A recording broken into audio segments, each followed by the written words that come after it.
ಓಂ ಉತಸ್ಯಾನಃ ಸರಸ್ವತಿ ಘೋರಾ ಹಿರಣ್ಯವರ್ತನಿಃ ವೃತ್ರಘ್ನಿವಷ್ಟಿ ಸುಷ್ಟುತಿಂ ಯಸ್ಯಾ ಅನಂತೋ ಅಹೃತಸ್ತ್ವೇಷಶ್ಚ ರಿಷ್ಣುರರ್ಣವಃ ಅಮಶ್ಚರತಿರೋರುವತ್ ಶ್ರೀ ಗುರುಭ್ಯೋ ನಮಃ ಹರಿ ಓಂ. ಆತ್ಮೀಯ ಪ್ರಿಯ ಪ್ರೇಕ್ಷಕ ಮಿತ್ರರೇ, ನಿಮ್ಮೆಲ್ಲರ ಜೀವನ ಸುಖಕರ, ಲಾಭಕರ, ಸಮೃದ್ಧಿಕರವಾಗಿರಲಿ ಅಂತ ನನ್ನ ಆರಾಧ್ಯ ದೇವಿ ಹೊರನಾಡು ಅನ್ನಪೂರ್ಣೇಶ್ವರಿಯ ಪಾದಗಳಿಗೆ ನಮಸ್ಕರಿಸ್ತಾ, ಪ್ರಿಯ ಪ್ರೇಕ್ಷಕ ಮಿತ್ರರೇ, ಸಿಂಹರಾಶಿ ಅಕ್ಟೋಬರ್ ತಿಂಗಳ ಮಾಸ ಭವಿಷ್ಯ ಹೇಗಿದೆ ಎನ್ನುವಂಥದ್ದನ್ನು ಈ ವಿಡಿಯೋಲ್ಲಿ ನಾವು ನೋಡೋಣ. ಪ್ರಮುಖವಾದ ಕಾಲಘಟ್ಟವನ್ನು ಬಿಟ್ಕೊಡ್ತಾ ಇದ್ದೀರಾ ಸಿಂಹರಾಶಿಯವರು. ಯಾಕೆ ಅಂದರೆ ಸಿಂಹರಾಶಿಯವರಿಗೆ ಒಂದು ಆನೆ ಬಲ ಏನಪ್ಪ ಅಂದರೆ, ಈ ಗುರು ಅನ್ನುವಂಥದ್ದು 11ನೇ ಮನೆಯಲ್ಲಿ ಇರತಕ್ಕಂಥದ್ದು. ಏಕಾದಶ ಗುರು ಅತ್ಯಂತ ಲಾಭ ಅಂತ ನಾವು ಜ್ಯೋತಿಷ್ಯ ಶಾಸ್ತ್ರದಲ್ಲಿ ಅನಾಲಿಸಿಸ್ ಮಾಡ್ತೇವೆ.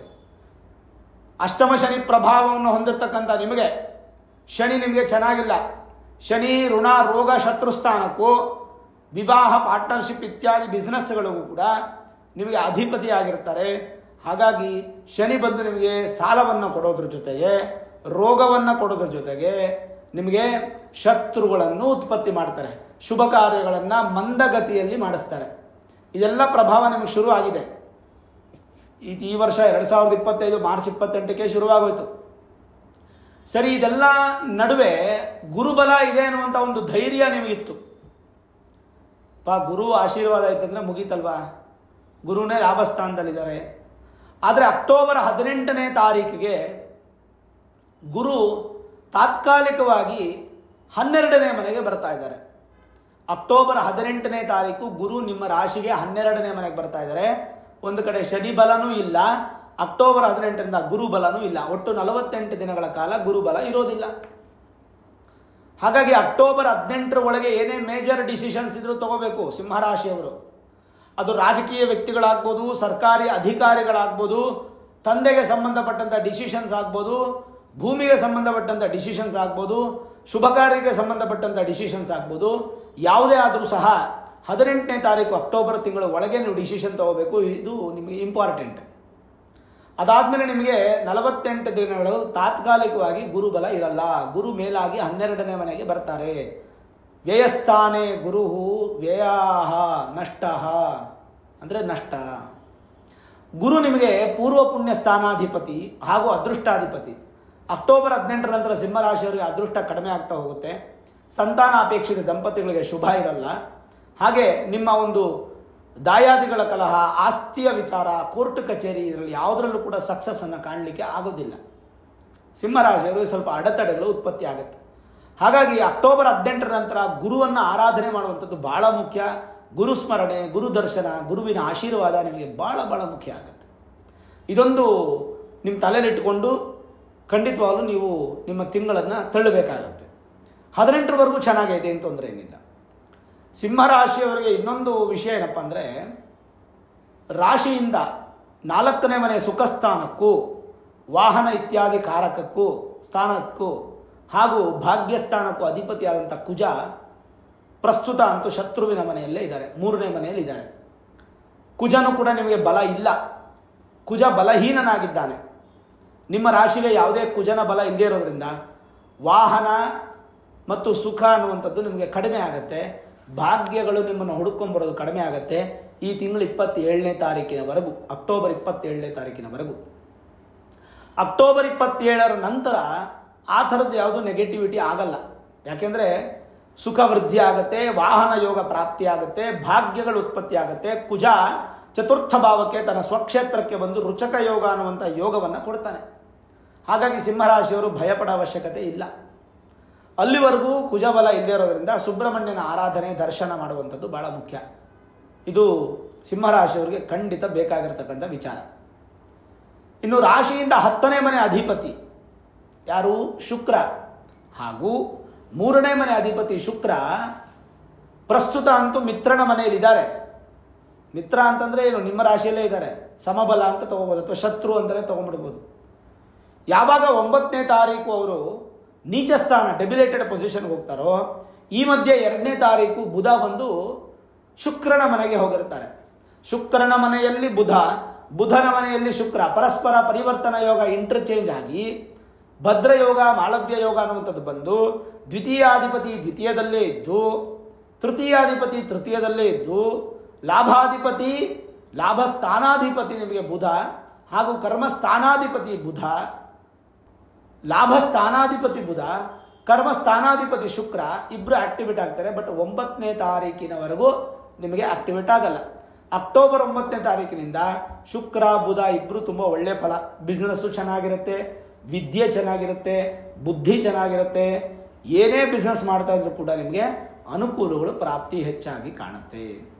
ಸಾಫ್ಟ್ವೇರ್ ಉದ್ಯೋಗಿಗಳಿಗೆ ಒಂದು ಸ್ವಲ್ಪ ಇಶ್ಯೂಸ್ ಕಾಣುವಂಥ ಸಾಧ್ಯತೆಗಳು, ಸ್ವಲ್ಪ ಸಮಸ್ಯೆಗಳು. ಸಿಂಹರಾಶಿಯವರು ಕೋಪ ಜಾಸ್ತಿಯಿಂದ ದಿಢೀರಂತ ನಿರ್ಧಾರ ತಗೊಂಡು ಕೆಲಸ ರಿಸೈನ್ ಮಾಡೋದು ಅಥವಾ ಕೆಲಸ ಫೈರ್ ಆಗೋದು, ಈ ಥರದೆಲ್ಲ ಸಾಧ್ಯತೆಗಳು ಹೆಚ್ಚಾಗಿರುತ್ತೆ. ಯಾಕಂದರೆ ಅಷ್ಟಮ ಶನಿ ಪ್ರಭಾವ, ಗುರುಬಲನೂ ಇರಲ್ಲ. ಸ್ವಲ್ಪ ಅಕ್ಟೋಬರ್ ತಿಂಗಳಲ್ಲಿ ನಿಧಾನ ಆಗುವಂಥದ್ದು ಒಳ್ಳೆಯದು. ನೀವು ಸ್ಪೀಡ್ ಅಪ್ ಮಾಡಬೇಡಿ ಯಾವುದಕ್ಕೂ ಕೂಡ. ಯಾಕಂದರೆ ನಿಮ್ಮ ರಾಶ್ಯಾಧಿಪತಿನೂ ಕೂಡ 17ನೇ ತಾರೀಕುವರೆಗೂ ಚೆನ್ನಾಗೇ ಇರ್ತಾರೆ. 17ನೇ ತಾರೀಕುವರೆಗೂ ಮಿತ್ರನ ಮನೇಲೇ ಇರ್ತಾರೆ.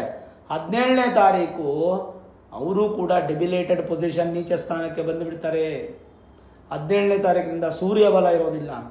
ಸಿಂಹ ರಾಶಿಯವರು ನೋಡಿ, ಸೂರ್ಯ ಬಲ ಇರೋದಿಲ್ಲ, ಶನಿ ಬಲ ಇರೋದಿಲ್ಲ, ಗುರು ಬಲ ಇರೋದಿಲ್ಲ, ಕುಜ ಬಲ ಇರೋದಿಲ್ಲ. 7ನೇ ಮನೆಯಲ್ಲಿ ರಾಹು, ಅವರು ನೆಗೆಟಿವ್. ನಿಮ್ಮ ರಾಶಿಯಲ್ಲೇ ಕೇತು, ಅವರು ನೆಗೆಟಿವ್. ಇನ್ನು ಚಂದ್ರನನ್ನು ನಾವು ಗೋಚಾರಕ್ಕೆ ತಗೊಳ್ಳಲ್ಲ, ಕೇವಲ ಬುಧ ಶುಕ್ರರು ಮಾತ್ರನೇ ನಿಮಗೆ ಚೆನ್ನಾಗಿರೋದು ಈ ತಿಂಗಳಲ್ಲಿ. ಅದು ಕೂಡ ಒರಿಜಿನಲ್ ಸ್ಟೇಟಸ್ ಅಲ್ಲ, ಪರಿವರ್ತನಾ ಯೋಗದಲ್ಲಿ. ಒರಿಜಿನಲ್ ಸ್ಟೇಟಸ್ ನೋಡ್ಬಿಟ್ರೆ ಶುಕ್ರನೂ ನೀಚನೇ. ಇರೋದು ಒಂದೇ ಒಂದು ಗ್ರಹ ಬಲ, ಯಾವುದಪ್ಪ ಅಂತಂದರೆ ಅದು ಶುಕ್ರ. ಶುಕ್ರ ಗ್ರಹ ಒಂದು ಬಲ ಇದ್ದರೆ ಸಾಲದು. ಹಾಗಾಗಿ ಈ ಅಕ್ಟೋಬರ್ ತಿಂಗಳನ್ನುವಂಥದ್ದು ನಿಮಗೆ ಒಂದು ಸ್ವಲ್ಪ ಕಷ್ಟವನ್ನು ಅಥವಾ ದುಃಖವನ್ನು ಅಥವಾ ನೋವನ್ನು ಕೊಡುವಂಥ ಮಾಸ ಆಗಬಹುದು. ಸಾಧ್ಯವಾದಷ್ಟು ನಿಮ್ಮ ಮನೆ ದೇವರ ದರ್ಶನವನ್ನು ಸಿಂಹರಾಶಿಯವರು ಮಾಡೋದು ಬಹಳ ಉತ್ತಮ. ನೋಡಿ, ಮನೆಗೆ ಯಜಮಾನ ಯಾರು ಅಂತಂದರೆ ಮನೆ ದೇವರು ಅಂತ ಹೇಳ್ತೀವಿ. ಹಾಗಾಗಿ ಸಿಂಹರಾಶಿಯವರು ಈ ತಿಂಗಳು ಏನೇ ಇರಲಿ, ನಿಮಗೆ ಕಷ್ಟ ನಷ್ಟ ದುಃಖ ಏನೇ ಇರಲಿ, ಸೀದಾ ಮನೆ ದೇವರ ದೇವಸ್ಥಾನಕ್ಕೆ ಹೋಗ್ಬಿಡಿ. ಮನೆ ದೇವರನ್ನ ದರ್ಶನ ಮಾಡಿ, ಅಪ್ಪ ನಿನ್ನ ಮಡಿಲಿಗೆ ನಾನು ಬೀಳ್ತಾ ಇದ್ದೀನಿ, ನನ್ನನ್ನು ರಕ್ಷಣೆ ಮಾಡು, ನನ್ನನ್ನು ಕಾಪಾಡು ಅಂತ ನೀವು ಮನೆ ದೇವರ ದೇವಸ್ಥಾನಕ್ಕೆ ಸಿಂಹರಾಶಿಯವರು ಕಂಪಲ್ಸರಿ ಹೋಗಿ ಬನ್ನಿ. ಅದು ಭಾಳ ಇಂಪಾರ್ಟೆಂಟ್ ನಿಮಗೆ. ನೋಡಿ, ಒಂದು ಗ್ರಹ ಚೆನ್ನಾಗಿಲ್ಲ ಅಂದರೆ ಪರಿಹಾರ, 2-3 ಗ್ರಹ ಇಲ್ಲ ಅಂದರೆ ಶಾಂತಿ, 4-5 ಗ್ರಹ ಚೆನ್ನಾಗಿಲ್ಲ ಅಂತಂದರೆ ಹೋಮ. ಈಗ ನಿಮ್ಗೆ ಹತ್ರ 6 ಗ್ರಹಗಳು ಸಿಂಹರಾಶಿಯವರಿಗೆ ಈ ತಿಂಗಳು ಚೆನ್ನಾಗಿಲ್ಲ. 6 ಗ್ರಹಗಳು ಚೆನ್ನಾಗಿಲ್ಲ ಅಂದರೆ ಏನು ಹೋಮಗಳು ಮಾಡಿಕೊಂಡು ಯಜ್ಞಗಳು ಮಾಡ್ಕೊಂಡು ತಿಂಗಳು ಪೂರ್ತಿ ದುಡ್ಡು ಖರ್ಚು ಮಾಡಿಕೊಂಡೇ ಇರೋಕ್ಕಾಗುತ್ತಾ? ಸಾಧ್ಯನಾ? ಹಾಗಾಗಿ ಇದಕ್ಕೆಲ್ಲ ಪರಿಹಾರ ನಿಮ್ಮ ಮನೆ ದೇವರ ದರ್ಶನ.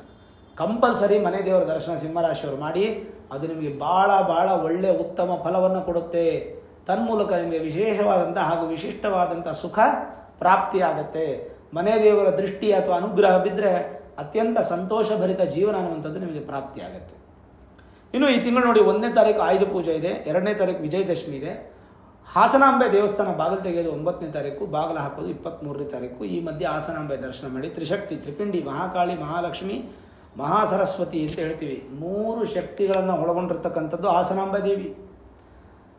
ಹಾಗಾಗಿ ಹಾಸನಾಂಬೆ ದರ್ಶನ ಮಾಡೋದ್ರಿಂದ ಕೂಡ ನಿಮಗೆ ಒಂದು ಸ್ವಲ್ಪ ಶಕ್ತಿಯ ಅಭಿವೃದ್ಧಿ ಅನ್ನುವಂಥದ್ದು ಆಗುತ್ತೆ. ಆ ತಾಯಿಯ ದೃಷ್ಟಿ ಬೀಳೋದ್ರಿಂದ ನಿಮಗೆ ಸಂತೋಷ ಅನ್ನೋದು ಪ್ರಾಪ್ತಿಯಾಗುತ್ತೆ. ಇನ್ನು ಜನರಲೈಸ್ ಆಗಿ ನೋಡೋದಂದರೆ ಸ್ವಲ್ಪ ಸೋಂಬೇರಿತನ ಜಾಸ್ತಿ ಆಗುತ್ತೆ. ಸ್ವಲ್ಪ ಸೋಂಬೇರಿತನದಿಂದ ನಿಮ್ಮ ಕೆಲಸಗಳು ನಿಧಾನ ಆಗುತ್ತೆ. ತನ್ಮೂಲಕ ಅಶುಭ ಪ್ರಾಪ್ತಿ ಆಗುತ್ತೆ. ತಿಂಗಳ ಅಂತ್ಯದಲ್ಲಿ ಒಂದು ಸ್ವಲ್ಪ ಚೆನ್ನಾಗಿದೆ ಬಿಟ್ಟರೆ ತಿಂಗಳ ಪ್ರಾರಂಭದಲ್ಲಿ ಏನು ಅಷ್ಟೊಂದೇನು ಉತ್ತಮ ಇಲ್ಲ. ಅದೇನು ಗುರುಗಳೇ ಗುರುಬಲ ಹೋಗುತ್ತೆ ಅಂತೀರಾ, ಅದರ ತಿಂಗಳ ಅಂತ್ಯದಲ್ಲಿ ಚೆನ್ನಾಗಿರುತ್ತೆ ಅಂದರೆ 27ನೇ ತಾರೀಕು ಕುಜ ಬದಲಾವಣೆಯಾಗಿ ಸ್ವಕ್ಷೇತ್ರಕ್ಕೆ ಬರ್ತಾರಲ್ಲ, ಹಾಗಾಗಿ ಭಾಗ್ಯಾಧಿಪತಿ ಆಕ್ಟಿವೇಟ್ ಆಗುತ್ತೆ, ಸುಖಾಧಿಪತಿ ಆಕ್ಟಿವೇಟ್ ಆಗುತ್ತೆ. ತನ್ಮೂಲಕ ತಿಂಗಳ ಅಂತ್ಯದಲ್ಲಿ ಚೆನ್ನಾಗಿರುತ್ತೆ. ಹಣದ ವ್ಯವಹಾರದಲ್ಲಿ ಎಚ್ಚರವಿರಲಿ. ಭಾಳ ಭಯಪಡುವಂತಹ ಸನ್ನಿವೇಶಗಳು ನಿಮ್ಮನ್ನು ಕಾಡಿಸುತ್ತೆ ಈ ತಿಂಗಳು. ಜಾಗರೂಕತೆಯಿಂದ ಇರ್ತಕ್ಕಂಥದ್ದು ಒಳ್ಳೆಯದು. ವೃತ್ತಿ ಜೀವನದಲ್ಲಿ ಸ್ವಲ್ಪ ಬದಲಾವಣೆಗಳು ಸಾಧ್ಯತೆಗಳು ಹೆಚ್ಚಾಗಿರುತ್ತೆ. ಉತ್ತಮ ಪ್ರಗತಿ ಬೇಕು ಅಂದರೆ ಮನೆ ದೇವರ ದರ್ಶನ ಮಾಡಿ. ಸಂತಸದ ಪ್ರಯಾಣ, ವ್ಯಾಪಾರದಲ್ಲಿ ಲಾಭ, ಆಭರಣಗಳನ್ನು ಕೊಳ್ಳುವಂಥ ಸಂದರ್ಭ ಇದೆ. 18ನೇ ತಾರೀಕು ಒಳಗೆ ಕೊಳ್ಳಬೇಕು.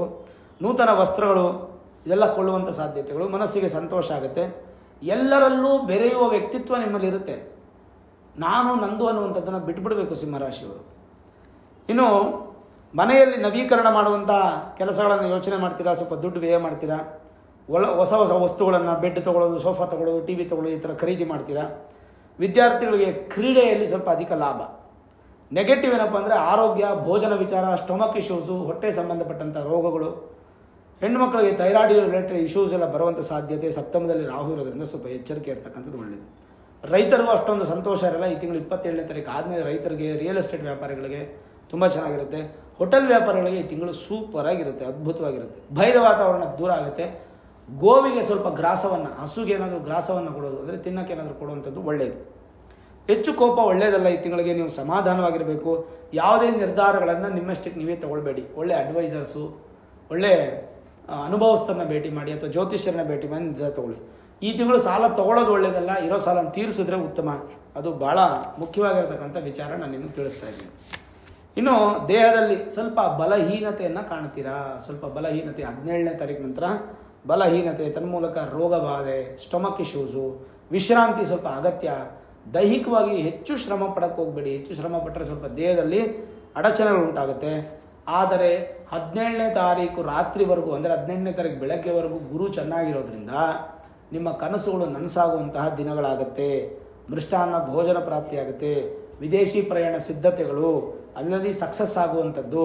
ವಿದೇಶದಲ್ಲಿ ವಿದ್ಯಾಭ್ಯಾಸ, ಉದ್ಯೋಗ ಚೆನ್ನಾಗಿರುತ್ತೆ. ಕುಟುಂಬ ಸಮೇತರಾಗಿ ಭಾಳ ಆನಂದವನ್ನು ಹೊಂದುತ್ತೀರಾ. ಕೆಲಸದಲ್ಲಿ ಆನಂದದಾಯಕವಾಗಿರುತ್ತೆ. ಇದರದ್ದೆಲ್ಲ ಏನು ಸಮಸ್ಯೆ ಇಲ್ಲ. ಸತಿಪತಿಯರ ಮಧ್ಯೆ ಉತ್ತಮ ಬಾಂಧವ್ಯ ಇರುತ್ತೆ 18ನೇ ತಾರೀಕಿನವರೆಗೂ. ನಿರ್ಧಾರ ತಗೊಳ್ಳೋದಕ್ಕೆ ಯಾವುದೇ ಇರಲಿ ಕೂಡ ನೀವು ಜ್ಯೋತಿಷ್ಯರನ್ನು ಭೇಟಿ ಮಾಡೋದು ಭಾಳ ಉತ್ತಮ. ಕೆಲವೊಂದಿಷ್ಟು ಪರಿಹಾರಗಳು ಬೇಕಾಗ್ಬೋದು, ಸರಳ ಪರಿಹಾರಗಳು. ಅದಕ್ಕೆ ನಿಮ್ಮ ಮೂಲ ಜಾತಕವನ್ನು ಒಮ್ಮೆ ನುರಿತ ಜ್ಯೋತಿಷ್ಯರಿಗೆ ತೋರಿಸ್ಕೊಂಡು ವೇದಿಕ್ ಅಸ್ಟ್ರಾಲಜಿ, ಹೈಯರ್ ಅಸ್ಟ್ರಾಲಜಿ ಪ್ರಿಡಿಕ್ಷನ್ಸನ್ನು ಮಾಡಿಸ್ಕೊಳ್ಳೋದು ಭಾಳ ಇಂಪಾರ್ಟೆಂಟು. ಕೆಲವೊಂದು ಸಲಹೆ ನಿಮ್ಮನ್ನು ಚೇಂಜ್ ಮಾಡುತ್ತೆ. ವೃಥ ತಿರುಗಾಟ ಮಾಡಬೇಡಿ. ಖರ್ಚು ಜಾಸ್ತಿ ಮಾಡೋಕ್ಕೆ ಹೋಗಬೇಡಿ. ಬೆಲೆ ಬಾಳುವ ವಸ್ತುಗಳ ಕಡೆ ಗಮನ ಇರಲಿ, ಮಿಸ್ ಆಗುವಂಥ ಸಾಧ್ಯತೆ. ನೆಮ್ಮದಿ ವಾತಾವರಣ ಏನೋ ಸಿಗುತ್ತೆ. ದಾನ ಧರ್ಮದ ಕಡೆಗೆ ಹೆಚ್ಚು ಗಮನ ಕೊಡ್ತೀರಾ. ದೇವಸ್ಥಾನಕ್ಕೆ ಹೋಗೋದು, ಅನ್ನದಾನ ಮಾಡೋದು, ಮತ್ತು ಈ ಅನಾಥಾಶ್ರಮ, ವೃದ್ಧಾಶ್ರಮ, ಈ ಥರ ಸ್ವಲ್ಪ ಸೇವೆಗಳು ಬರ್ಬೋದು. ನಿಮ್ಮನ್ನು ದುರುಪಯೋಗ ಪಡಿಸ್ಕೊಳ್ಳೋಂಥ ಸಾಧ್ಯತೆ ಇರುತ್ತೆ. ನಿಮ್ಮನ್ನು ಮುಂದೆ ಇಟ್ಟು ಹಣ ಮಾಡೋದು ಅಥವಾ ಏನಾದರೂ ಮಾಡುವಂಥ ಸಾಧ್ಯತೆ ಇರುತ್ತೆ. ಯಾವುದಕ್ಕೂ ಮೋಸ ಹೋಗೋಕ್ಕೆ ಹೋಗ್ಬೇಡಿ. ರಾಜಕೀಯ ವ್ಯಕ್ತಿಗಳಿಗೆ ಸ್ವಲ್ಪ ಭಯ, ಅಧಿಕಾರ ಕಳೆದುಕೊಳ್ಳುವಂಥ ಸಾಧ್ಯತೆಗಳಿರುತ್ತೆ. ಸರ್ಕಾರಿ ಉದ್ಯೋಗಗಳು ಸ್ವಲ್ಪ ತೊಂದರೆ ಇರುತ್ತೆ. ಸರ್ಕಾರದಲ್ಲಿ ಕೆಲಸ ಮಾಡುವಂಥ ಡಾಕ್ಟರ್ಸ್ಗೆ ಸ್ವಲ್ಪ ಇಶ್ಯೂಸ್ ಇರುತ್ತೆ. ಬಂಧುಗಳ ಆಗಮನದಿಂದ ಸ್ವಲ್ಪ ಕಿರಿಕಿರಿ ಉತ್ಪತ್ತಿ ಆಗೋದು, ಸ್ವಲ್ಪ ದ್ವೇಷ, ಕೋಪ, ತಾಪಗಳು ಬರುವಂಥ ಸಾಧ್ಯತೆಗಳು ಜಾಸ್ತಿ ಇರೋದ್ರಿಂದ ಸಾಧ್ಯವಾದಷ್ಟು ಈ ತಿಂಗಳು ನಿಮಗೆ ನೆಗೆಟಿವಿಟಿ ಟೈಮು. ಸಿಂಹರಾಶಿಯವರಿಗೆ ನೀವು ಮನೆ ದೇವರ ದರ್ಶನ ಮಾಡೋದು ಮಾತ್ರ ಮಿಸ್ ಮಾಡಬೇಡಿ, ಮರಿಬೇಡಿ. ಯಾವ ಕಾರಣಕ್ಕೂ ಮರೆಯೋದು ಬೇಡ. ಮನೆ ದೇವರು ನಿಮಗೆ ಆಶೀರ್ವಾದ ಮಾಡ್ತಾರೆ. ದೊಡ್ಡ ದೊಡ್ಡ ನಿರ್ಧಾರಗಳು ತಗೊಳ್ಕೊಳ್ಬೇಕು ಅಥವಾ ಸಮಸ್ಯೆಗಳು ಜಾಸ್ತಿ ಆಗ್ತಾ ಇದೆ ಅಂದರೆ ನಿಮ್ಮ ಮೂಲ ಜಾತಕವನ್ನು ಒಮ್ಮೆ ನುರಿತ ಜ್ಯೋತಿಷರಿಗೆ ತೋರಿಸ್ಕೊಂಡು ವೇದಿಕ್ ಅಸ್ಟ್ರಾಲಜಿ, ಹೈಯರ್ ಅಸ್ಟ್ರಾಲಜಿ ಪ್ರಿಡಿಕ್ಷನ್ಸನ್ನು ಮಾಡಿಸಿ ಬೇಕಾದ ಪರಿಹಾರ ಮಾಡ್ಕೊಳ್ಳಿ. ಖಂಡಿತ ನಿಮಗೆ ಒಳ್ಳೆ ಫಲ ಸಿಗುತ್ತೆ. ನೋಡಿದ್ರಲ್ಲ ವೀಕ್ಷಕರೇ, ಅಕ್ಟೋಬರ್ ತಿಂಗಳ ಸಿಂಹರಾಶಿಯ ಮಾಸ ಭವಿಷ್ಯ. ಈ ವಿಡಿಯೋ ಇಷ್ಟ ಆಗಿದ್ರೆ ಲೈಕ್ ಮಾಡಿ, ಶೇರ್ ಮಾಡಿ. ಮುಖ್ಯವಾಗಿ ನಮ್ಮ ಚಾನಲ್ಗೆ ಸಬ್ಸ್ಕ್ರೈಬ್ ಮಾಡಿ, ಬೆಲ್ ಐಕಾನನ್ನು ಪ್ರೆಸ್ ಮಾಡಿ. ಪ್ರತಿನಿತ್ಯ ನಾನು ಪೂಜೆ ಮಾಡುವಂತಹ ನನ್ನ ಆರಾಧ್ಯ ದೇವಿ ಹೊರನಾಡು ಅನ್ನಪೂರ್ಣೇಶ್ವರಿಯ ಆಶೀರ್ವಾದ, ಅನುಗ್ರಹ ಸದಾಕಾಲ ಮತ್ತೊಮ್ಮೆ ನಿಮ್ಗೆ ಸಿಗಲಿ ಅಂತ ಪ್ರಾರ್ಥನೆ ಮಾಡ್ತಾ, ಸರ್ವೇ ಜನಾಃ ಸುಖಿನೋ ಭವಂತು, ಸಮಸ್ತ ಸನ್ಮಂಗಳಾನಿ ಭವಂತು.